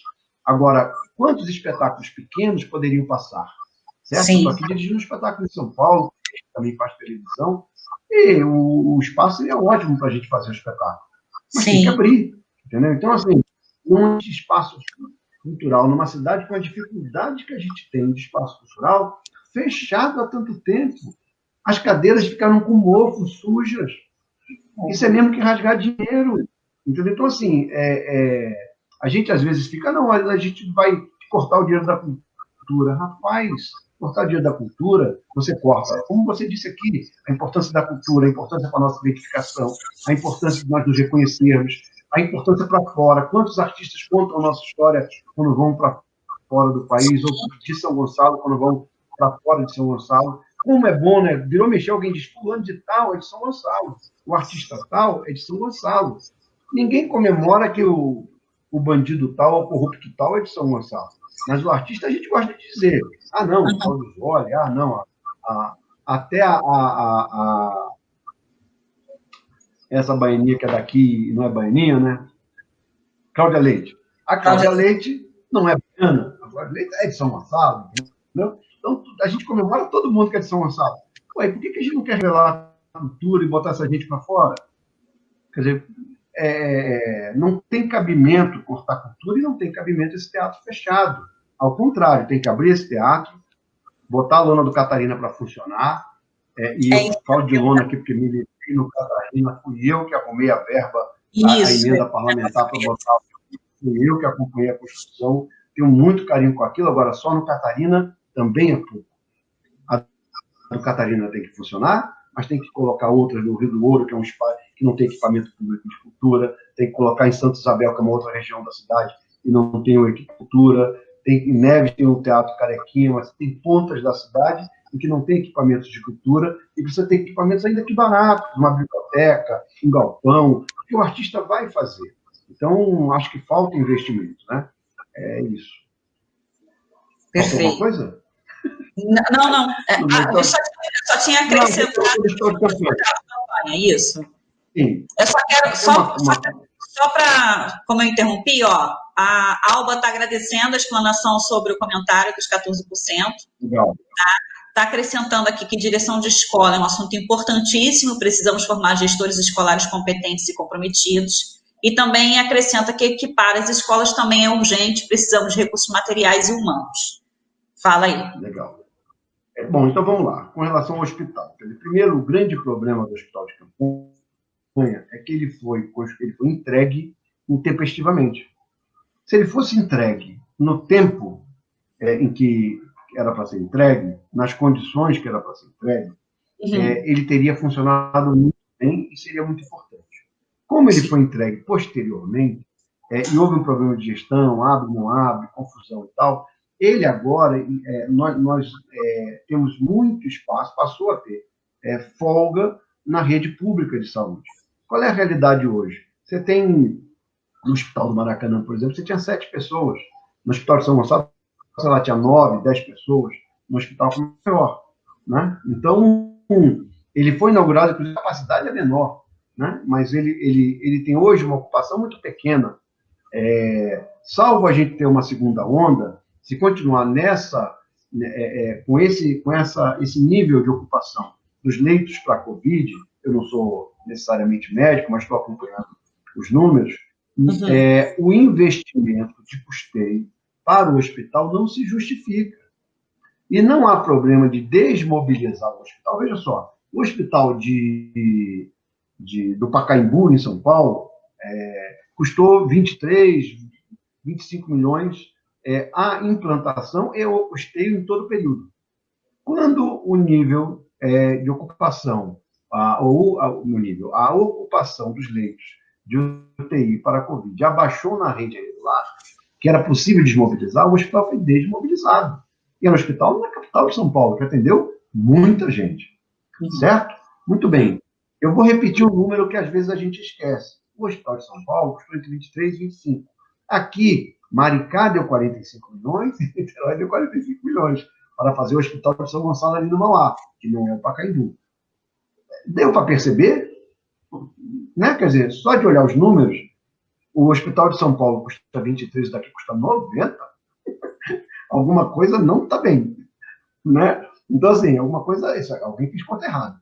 Não é possível que custe tanto mais. Mas, então, de todo jeito, o maior problema dele não foi o valor, e nem foi até o porque... recurso do Estado, porque o recurso não era do Estado. O maior problema foi a demora na implantação e de empresas privadas, né? Quer dizer, claro que se vamos debater fiscalização, vamos debater se houve corrupção e tal, não se pode acusar sem ter prova, mas de todo jeito, demorou 1 mês e meio, 2 meses para entregar. Quando entregou, a necessidade de um hospital com aquelas características era muito menor. Olha, então, mas só porque montou, a gente vai manter?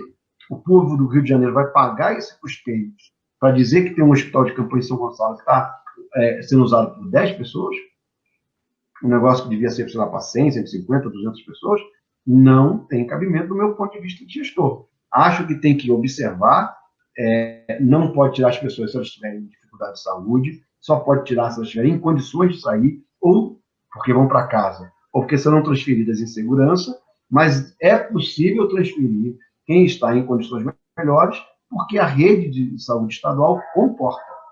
É possível colocar sem esse custeio do hospital de campanha. Eu estou falando aqui porque eu sou contra o hospital de campanha? Não. Eu estou só relatando o fato de que, como ele aconteceu de maneira atrasada, como ele foi entregue posteriormente, a necessidade absoluta dele diminuiu. E a conveniência de se gastar esse valor de manutenção também. Quer dizer, eu estou falando aqui de dinheiro público. A mim, não importa se sou governador, prefeito da cidade vizinha, importa que o dinheiro é público, é o mesmo imposto. Alguém do povo pagou isso, né? E acho que a gente tem que cuidar disso. Vamos olhar a responsabilidade, vamos arguir a responsabilidade, seja lá de quem for, vamos olhar a empresa, como é que ela se comportou, vamos ver o material que foi entregue, vamos processar, transformar a empresa em idônea. Ou seja, veja quais são os mecanismos possíveis, mas não é possível manter uma estrutura daquele tamanho para cuidar de 7, de 10.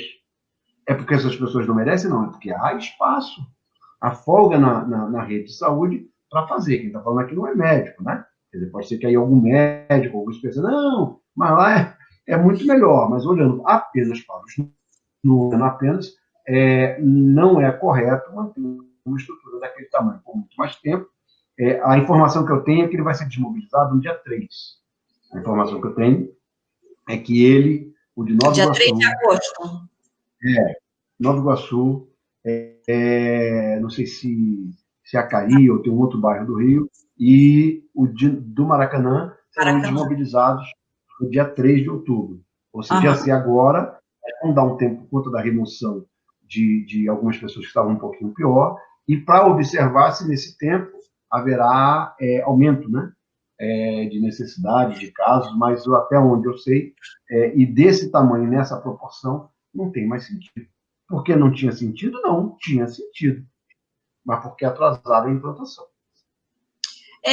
O que me deixa assim, pensativo é o número que é muito alto ainda de pessoas, né, de número contaminado, de pessoas que estão vindo a óbito. Então, o número ainda é muito alto. Eu fico ainda me perguntando como é que isso não chega, que socorro é esse, como é que isso está acontecendo, por que os leitos estão ficando vazios, né, porque diz... É provável que não haja diagnóstico em boa parte. É provável que muitos estejam sendo tratados como uma doença pulmonar, uma pneumonia, ou alguma coisa dessa natureza, sem ser Covid, e aí pode ser tratado num outro hospital. É provável que isso esteja acontecendo, de fato, por falta de teste, por falta de investigação nesse sentido. Tem uma coisa que o Rio cresceu muito rápido, né? Ainda está muito alto, mas a região metropolitana tende a estabilizar. Está estabilizando alto, né? O Brasil está estabilizando na casa de 1.000 por dia, o que é um absurdo, né? Quer dizer, eu acho muito impressionante. Agora estabilizou. Sabe o que isso quer dizer, 1.000 pessoas por dia? Quer dizer, eu perguntei à pessoa, vem cá, se caísse um avião por dia, só um avião por dia... analisar o número, né? Analisar. Um avião por dia que caísse no Brasil, por dia, era bom?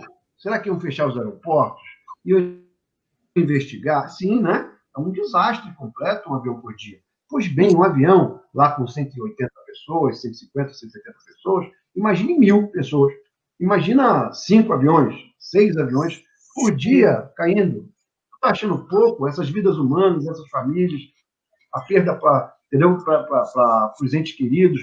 Isso é pouco? Quer dizer, é possível que as pessoas não estejam olhando. O fato é que a pandemia caminha, sai um pouco das regiões metropolitanas e anda para o interior do Brasil, para outros estados e tal. Então, é natural que aqui no Rio, que começou antes e estava relativamente alto, assim como São Paulo, que isso diminua, como diminuiu em São Paulo. Ah, mas vai ter um momento em que vai subir de novo. Sim, você não tá descartado uma segunda onda. Mas o fato é que, em algumas regiões, isso, de fato, você vê que Manaus viveu um caos absoluto, né? Quer dizer, em Manaus você já não tem mais a ocupação dos leitos como tinha. A gente chegou a ver Manaus, família enterrando gente, família enterrando os entes queridos, porque não tinha coveiro. Quer dizer, isso não acontece mais. Então, naturalmente, onde começou antes, vai diminuir antes. E isso pode ter acontecido em São Gonçalo, de fato. Não é que foi uma grande diminuição, mas você pega, por exemplo, Rio das Ostras, estava com 100% de ocupação de leito, hoje está com 40%. Uhum. Então, assim, por quê? Porque começou, foi forte e começou a diminuir. Isso, se tem 40%, 50%, não justifica um hospital de campanha, que é para dar cabo desse falta de espaço que existe, ou seja, um hospital temporário para este atendimento. Pode ser, eu aqui não olhei os números precisamente da saúde, e nem sou da saúde, mas no meu entendimento pode ter acontecido isso. É por isso, essa junção de falta de notificação, de falta de teste, de muita gente estar morrendo em casa sem saber que é Covid, ou está sendo tratado como se não fosse. É isso que está fazendo com que os hospitais não estejam devidamente ocupados. Sim. Andal, você anunciou há um tempo atrás uma pré-candidatura. Fala um pouquinho para a gente aqui. Você é pré-candidato, não é? Eu acho que o pessoal já sabe, mas fala para a gente aqui. Porque eu acho até bom você falar, né? Porque olhando agora o quadro como está da cidade, é até bom pensar se devia ser mesmo, né? Será? Acho que a família até comemorou, entendeu? Que não é, né? Oh, que bom, ele não vai se meter em confusão, né? O que aconteceu foi o seguinte, quer dizer, eu estive há muitos anos da minha vida afiliado ao PCdoB, nomeado do ano passado, eu fui procurado por militantes do PDT, dirigentes do PDT de São Gonçalo, para poder disponibilizar meu nome como pré-candidato. Houve um debate interno, me afastei do PCdoB, e aí permiti que fizesse o debate interno, porque tinha a compreensão de que é preciso ter gente com interesse na cidade, que goste da cidade, que goste de administração, debatendo. Não quer dizer que você vai ganhar a eleição, porque não se ganha uma eleição de prefeito apenas na conversa, né? A luta é muito grande. E só entra um, né? Só entra o vereador. Então, não é que a gente achava importante se ganhasse, mas debater com a cidade, participar disso que você está promovendo, do debate, da conversa, do diálogo com a sociedade, é muito importante. E também foi um pouco disso que eu falei. Falei, olha, se vocês me permitirem fazer rodas de conversa, conversar, tratar, discutir São Gonçalo, eu até brincava, né? São Gonçalo, nosso lugar. Eu quero discutir nosso lugar, mas quero ouvir as pessoas. A minha opinião é uma opinião, de um cidadão apenas. E as outras? E a sua? E a da sua família? E a do cara do Capote? E o do cara de Catarina? E o cara lá do Cordeiro? E o cara... Então, assim, nós precisamos debater a cidade com as pessoas que usam e vivem na cidade. E o PDT, a princípio, disse, beleza, ótimo, vamos fazer esse debate. E acho que andamos com uma pré-campanha, fizemos reuniões, fizemos entrevistas, fiz muitas rodas de conversa pelos bairros, em praça, em universidade, em organizações culturais, em boate. Nós fizemos roda de conversa com setores da juventude, com setores LGBTI, com debate sobre mulheres. Então, o direito da mulher e o movimento de mulheres. Nós andamos na cidade. E aí, por uma questão de debate interno, acho que as burocracias partidárias particularmente no campo popular e na esquerda, precisam tomar muito cuidado, porque na última eleição nós tomamos um caixote de um pensamento fascista, de direita, atrasado, conservador, que nós estamos vendo aí, porque ficamos distantes. Aí depois diziam que nós estamos distantes da opinião popular. Quer dizer, há muitas questões que fizeram com que nós tivéssemos esse governo central e não o outro de um professor preparado, qualificado, filósofo, mas um deles diz respeito a nós estarmos distantes da população de ouvi-los, e isso as burocracias partidárias, por vezes, reproduzem junto à militância. Então, quando eu vi que isso ia acontecer, e quando isso começou a acontecer com interferência de um dirigente, um quadro de outra cidade, de querer colocar aqui uma pessoa para ser candidato que sequer queria debater com a militância, eu me retirei. Não quero falar nomes, não estou magoado, eu sou uma pessoa com vida na política, eu comecei a fazer política no movimento estudantil no Castelo Branco, em 82, portanto, não foi hoje. Andei e fiz política demais no movimento popular, eu nunca tive mandato, então eu me retirei do debate, fui procurado por outras forças, também no campo popular, para manter a candidatura, mas nós não fechamos, não houve acordo, e eu não sou candidato a prefeito. Então, eu estou sendo muito perguntado muitas vezes na minha rede social, você tem que candidato a prefeito. Eu não sou candidato a prefeito, infelizmente. Queria muito fazer esse debate com a sociedade, olhando os quadros que se colocam, a maioria dos quadros, dá pena de uma cidade de 1 milhão de habitantes, mais de 1 milhão de habitantes, encostado no Rio de Janeiro, ter gente tão ruim de administração pública, com tão pouco conhecimento da vida pública da cidade e até da vida pública brasileira. Ao mesmo tempo, a gente tem coisas importantes. Eu estou muito, vou falar aqui, e estou acompanhando com muito interesse a pré-candidatura do Dimas, e falo aqui sem medo de errar, porque também, você vai estar na candidatura do fulano, na candidatura do ciclano, então eu não vou estar na candidatura naturalmente do PDT, porque eu acho que o formato, a forma, a conversa, os caminhos foram errados e desrespeitosos com a militância, comigo, mas tenho olhado, que é do mesmo campo, a candidatura do Dimas como uma pré-candidatura, porque ele não passou na convenção, como uma candidatura preocupada com a cidade, interessada, preparada. O que acontece? O Dimas foi meu colega de Fundação Getúlio Vargas. Eu estudei administração pública na Fundação Getúlio Vargas, e o Dimas, além de médico, é um administrador público com interesse em formação. Ele tem um problema de ser flamenguista, né? Eu já fui em Fla-Flu com o Dimas. É um problema, concordo. É um problema. Eu fui no Fla-Flu com o Dimas, mas eu fui, e o pior é que o Flamengo ganhou. Não, por lá não precisava. Eu fui carona com ele, eu não sei jeito, eu tinha que voltar com ele no meu ouvido, tirando onda com a minha cara. Mas o mais importante é ter um cara que se preocupou em estudar administração pública, em conhecer a cidade, secretário de muitos governos, conhece o que está falando.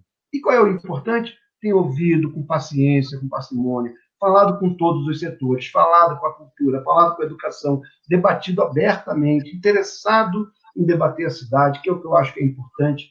Ganhar uma eleição é difícil, muito difícil, eu torço que o Dimas vai muito bem. E que não só o Dimas, mas as candidaturas do campo popular, os democratas, as pessoas interessadas em debater a cidade, façam um debate com a cidade. A gente tem uma candidatura que lidera as pesquisas, né? Que até ontem estava colada no governador, quando o governador começou a aparecer no jornal, ele descolou. Cadê aquele interesse todo? Entendeu? Então, assim, eu estou falando aqui aí como cidadão político, como pessoa da política, como político, a gente também não pode topar mais isso. Quer dizer, acho que está na hora da gente fazer um debate com a cidade qualificado. E a sociedade escolhe, viva a democracia. Se o cara resolver que vai escolher um cara de outro partido, de outro formato, que não quer não quer esse, quer aquele, ótimo. E aí nós vamos debater e acompanhar os nossos eleitos por esse tempo. Então, assim, eu adoraria ver gente como a Graciane vereadora. Olha, eu falo logo, né? Eu adoraria. Mas por que eu adoraria? Porque tem preparo, porque tem interesse com a cidade, responsabilidade, compromisso com a coisa pública. E faz um debate aberto, sem se posicionar. Às vezes até eu acho que se posiciona pouco como uma pessoa que... Não, olha, pode ser que eu seja candidato. Tem que ser. Gente de bem tem que ser. Entendeu? Se você não se interessa por política, se a pessoa de bem não se interessa por política, o picareta se interessa. Se você não se colocar para ocupar o espaço, você que é qualificado, que tem interesse, compromisso com a coisa pública, o picareta vai querer. Ele vai ter, pode ser que ele tenha dinheiro, influência, ele vai deitar e rolar. Pois bora atrapalhar essa gente. Vamos fazer debate, seja online, vamos fazer debate na escola, vamos fazer. Então, assim, eu estou por hora fora do município por conta de trabalho, de viajar, mas nesse instante, vou avisando aqui, daqui a pouco eu estou aí, e eu estou aí para entrar nessas campanhas, dessas formas, com a experiência que eu tenho, com o compromisso que eu tenho, para ajudar a eleger gente como o Dimas e como a Graciane e tantos outros que eu sei que têm responsabilidade, são democratas e gostam da cidade. Então, bom, falei logo. Falou logo, vamos lá. Vamos lá, aqui, ó, a Melin Pires diz aqui, ó, precisamos de eleição para diretores de escola já, concordo, cheguei a falar sobre isso até numa live, no finalzinho da live a gente tratou um pouquinho desse assunto, que foi com o Rodrigo. Alba Maria Nascimento diz assim, sim, Melin Pires, concordo, isso mesmo. Alba Maria diz aqui, Graciane Rocha Bolotão, parabéns por esse trabalho, as suas lives estão contribuindo muito para o esclarecimento de diversos eleitores, os temas foram relevantes e precisamos continuar com trabalhos como esse, com ou sem quarentena, com ou sem eleição. Parabéns. Isso mesmo. Então, vou aproveitar que a Alba colocou isso para dizer o seguinte, nós temos várias lives que aconteceram aqui no Conversa com Ela, no canal do YouTube, que você pode se inscrever e pode lá acionar o sininho para poder... Eu estou virando blogueira, tá vendo, né? Estou começando a me acostumar com esse negócio. Para você poder saber quando a gente está entrando ao vivo, né? Nós temos lives marcadas até o fim deste mês, já começamos a abrir a agenda de agosto. E eu estava tentando assim, não, eu preciso descansar um pouquinho com a agenda, com a live, que o povo não está aguentando mais live, só que o povo está querendo live, tá? O pessoal está querendo, está pedindo, estão querendo vir falar comigo, e eu fico muito feliz e com muita vontade de conversar com você aí, com você que tem um trabalho relevante, que pode fazer uma diferença no nosso município, que está trazendo coisas boas, que traz uma esperança de dias melhores, de coisas boas que podem estar acontecendo no nosso município. Isso é muito bom. Alba acrescenta aqui, vai pegar um verdadeiro caos, será uma gestão difícil, mas nada é impossível, a formação da equipe é essencial para o sucesso, tratando sobre a questão de quem assumir aí depois, né, desse momento de pandemia, desse momento bem tenso, né? Uma crise bem tensa que a gente não estava aguardando para essa conjuntura atual. Aqui vamos twittar, tem no Twitter também, Bolotão, acabei, Ellen Silvia Ribeiro está dizendo que você está dando show, Graça, obrigada, Ellen. Outra coisa aqui é a Maria Souza dizendo, acho que diretor deve ser concursado, uma outra pauta. Claro. Né? Mas eu não sei se esse concursado que ela coloca aqui, se é concursado para o cargo. Que é concursado. Eu acho que, eu entendi que ela está dizendo o seguinte, não pode ser aberto. Mas, por exemplo, no município, na rede municipal, não é aberto. Né? Só quem é efetivo. Algumas prefeituras eu não conheço. Algumas prefeituras pode ser o cara, pode ser qualquer lugar. Igual está sendo os ministros e secretários, né? O cara não entende nada da educação e entra na parte da educação, não entende nada do desenvolvimento social, entra na parte do desenvolvimento social, saúde, a mesma coisa. O que não é legal, e a gente conversou um pouquinho sobre isso, o Randall trouxe um pouquinho disso aqui pra gente. Randall, vamos, eu hoje vou terminar essa live um pouquinho diferente, mas eu gostaria que você deixasse uma mensagem para poder... Peraí que tem uma situação aqui. Luísa, Selma, o prefeito não pagou o TAC, nem dupla regência, nossas escolas verdadeiros currais eleitorais. Isso. E a Maria Souza complementa. Isso aqui foi a Luísa Selma, né, que colocou, e a Maria Souza complementa, concursado para o cargo. E aí é isso que a gente precisa pensar um pouquinho. Concursado para o cargo, ele fica lá e aí, assim, ninguém vai tirar, não sei se esse é o melhor caminho. Diz que se aposenta, como é que você repõe? Para qual acho escola que foi precisa concursado? pensar. Eu acho que é uma proposta que precisa ser pensada. Inclusive, eu acho que São Paulo, tem uma prefeitura, eu acho que em São Paulo, que tem concurso para diretor. Que aí, o que acontece? O cara já está lá, ele meio que se sente o dono da escola, né? Ele vai ficar, ninguém vai tirar, ele é concursado para aquilo lá, eu não sei se isso é bacana. Acho que liderança é bom a gente estar sempre trocando, uma hora é um, outra hora é outro, porque todo mundo tem que conhecer como é que funciona aquilo lá, né? Todo mundo tem que se sentir um pouco responsável pelas questões de conta, de prestação de conta. Acho que isso é bacana, acho que isso é bom para a coisa pública, né? Luísa Selma, adoro vocês, as aulas remotas estão acontecendo por iniciativa das escolas, tá certo, Luísa? Eu queria então, Randall, agora te propor uma mensagem final, né? A gente precisa fechar essa live com otimismo, né? Com uma possibilidade de uma São Gonçalo diferente, gestão pública de qualidade, gestão pública responsável, e eu gostaria que você trouxesse um pouquinho disso na sua fala, por favor. Primeiro, mais uma vez, obrigado. Fico à disposição de fazer quantas vezes você quiser. Você já sabe disso, estou à disposição para tudo. Vamos carregar papel, vamos carregar caixa de som nas costas, vamos divulgar, conte comigo. E vamos fazer o debate, que eu acho que do que nós não podemos abrir mão, porque a democracia não pode prescindir, é do debate qualificado, profundo, e você tem feito isso muito bem. Eu sempre apostei muito na sua qualidade, acompanhei, mas de fato me surpreendi, porque alcançou índices de audiência, de gente interessada, das pessoas comentarem na rua, eu achei muito bom. Acho que foi um acerto, né? Live tem um monte, tem todo dia e de tudo quanto é jeito. Mas que a gente consiga debater a cidade e as questões públicas, as políticas públicas, não são muitas com essa profundidade. Então, obrigado aí pelo convite, me sinto honrado.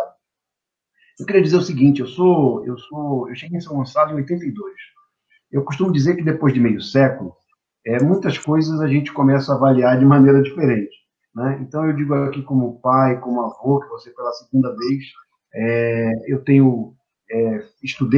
cheguei em São Gonçalo em 82, estudei no Castelo Branco, foi lá que eu comecei a fazer política, foi lá que eu comecei a fazer teatro, eu fui aluno do professor Paulo Amaral, eu vi muita gente boa se revelada em São Gonçalo por conta da cultura. Eu tive a oportunidade de morar em 4 estados diferentes da federação, morar e trabalhar em 4 estados diferentes. Eu trabalhei em quase todo o Brasil e eu posso dizer, sem medo de errar, a nossa cidade tem jeito.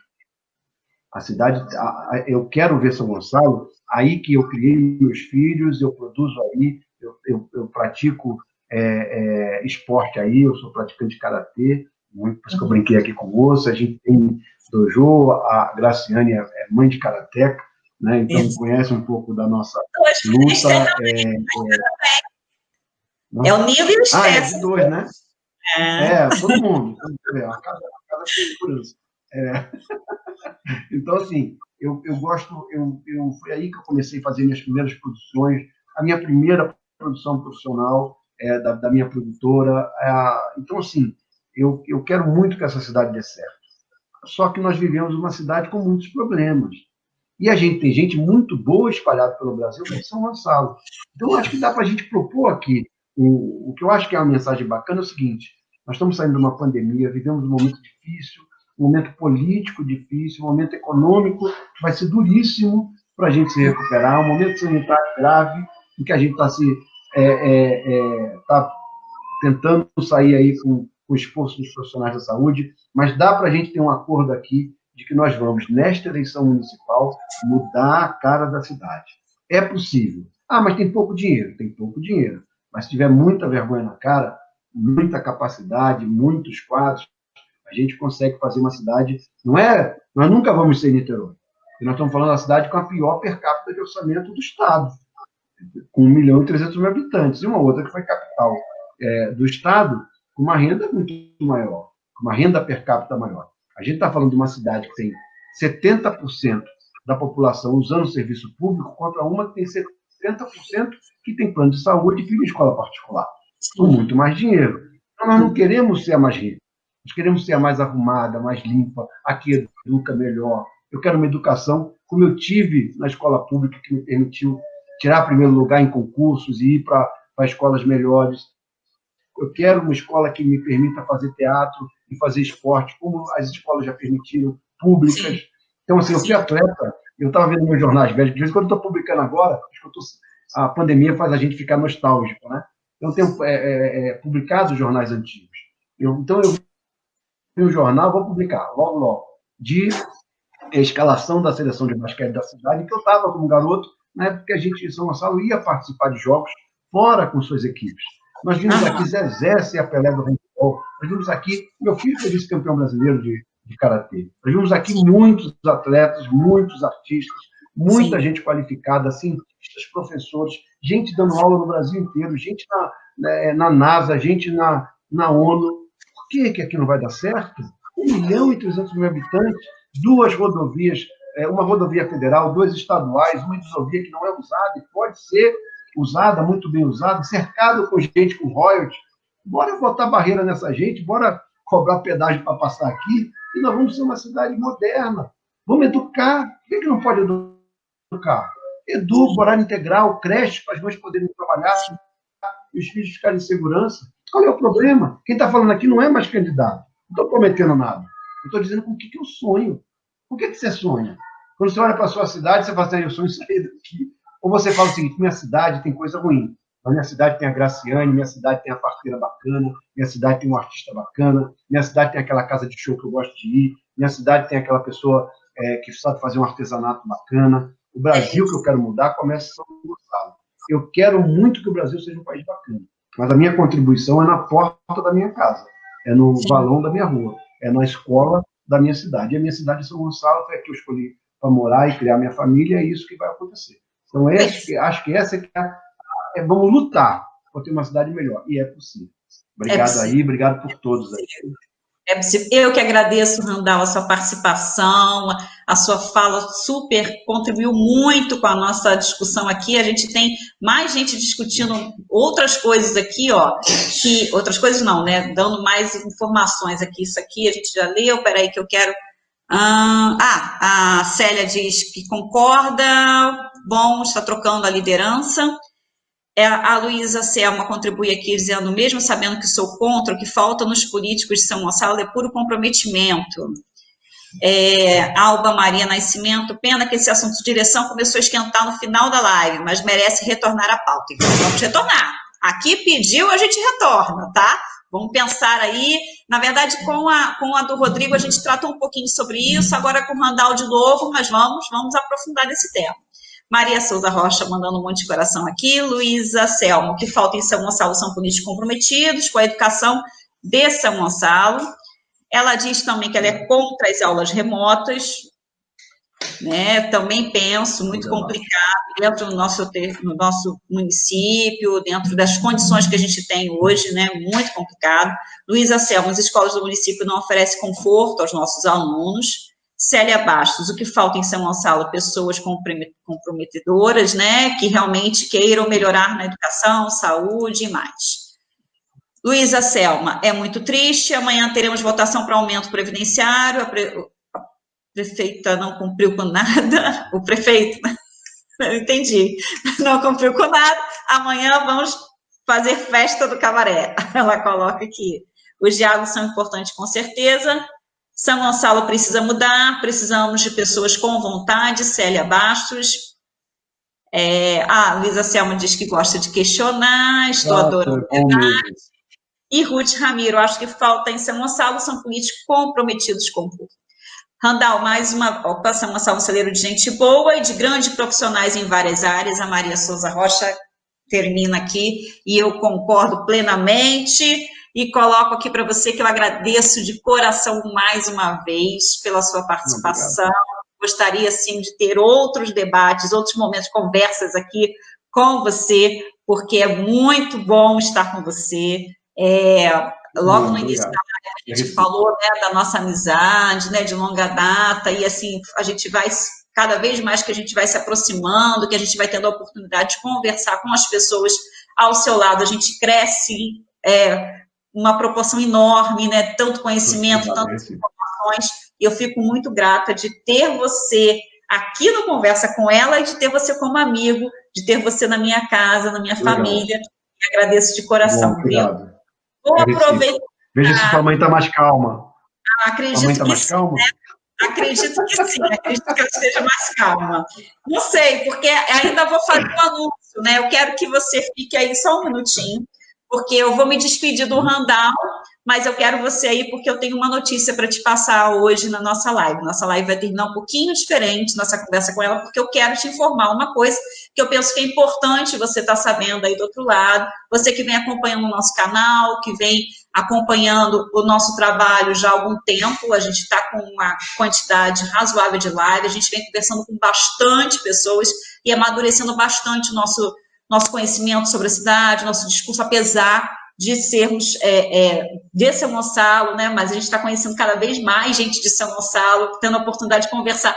A pandemia, não que eu não fizesse antes, mas a pandemia trouxe a oportunidade de conhecer tanta gente bacana, tanta gente legal aqui pelas redes sociais, que eu talvez pelo dia a dia, né, pela correria do dia a dia, pelas coisas que a gente vai fazendo, pelo envolvimento que a gente tem num único setor, talvez eu não teria oportunidade de conhecer. E eu fico muito feliz de estar tendo essa oportunidade de ter ampliado esse horizonte de trabalho, e as lives da Conversa com Ela me proporcionou isso. Eu agradeço porque você, de alguma maneira, tem me dado esse respaldo, porque, claro, se você não tivesse aí do outro lado, falando com a gente por aqui, dizendo que o que você está gostando, o que você não está gostando, dando sua opinião, indicando pessoas para vir falar com a gente, provavelmente eu teria parado de fazer esse trabalho, né? Eu não estou parando, não estou conseguindo parar de fazê-lo, inclusive, porque às vezes eu falo assim, não, vou parar, né? Tá cansando, o pessoal não está aguentando mais live, tem um monte de coisa acontecendo, o pessoal está cansado, mas não paro porque a gente tem sempre a oportunidade. Espera aí que minha câmera acabou. Acabou a bateria da câmera. Opa, acabou a bateria da câmera. Agora é a câmera do computador, né? Aí fica diferente. E aí a gente fica muito feliz de ter você aí do outro lado, né? Nos dando respaldo, você me recebendo na sua casa e eu te recebendo na minha casa. Então, agradeço mais uma vez, Randall, um abraço forte de você. A gente pode se abraçar hoje, pessoalmente, né? Mas tudo de bom. Como é que é, Oxina? É assim que faz? Oxi. Oxi. Hoje é de baiano, né? Karatê de baiano é hoje. Para aprender essas línguas. A mãe de karateca não pode errar isso. Não consigo. Eles me ensinam, mas não consigo, não. Não consigo, não. Obrigada, viu? Mais uma vez. Tá, Randall? Um abraço. Beijo. E agora a minha fala é com você, que está aí do outro lado. Eu quero dizer que, diante de tantos momentos que a gente teve junto, né? E também há muito tempo que eu venho amadurecendo essa questão na minha cabeça e também na minha família. E eu venho, então, nessa live agora, finalizar com essa conversa com ela, dizendo que você já me conhece, quem não me conhece, procure me conhecer pelas redes sociais. Eu sou a Graciane Bolutão, professora supervisora do município de São Gonçalo, mas também sou mãe, moradora há muito tempo no município, quer dizer, nasci no município, nasci na Casa de Saúde de Alcântara, sou criada no Porto Novo, Luiz Caçador, né, passei por vários bairros de São Gonçalo, Coelho, já morei em vários bairros de São Gonçalo, e tenho um carinho pela cidade muito grande, e venho me disponibilizar nesse momento desse pleito, no momento que a gente tem vivido tantas coisas complicadas, difíceis, diante dessa pandemia, eu venho me disponibilizar ao município, ao meu partido, filiada, Partido dos Trabalhadores e das Trabalhadoras e dos Trabalhadores, eu me coloco à disposição do partido como pré-candidato.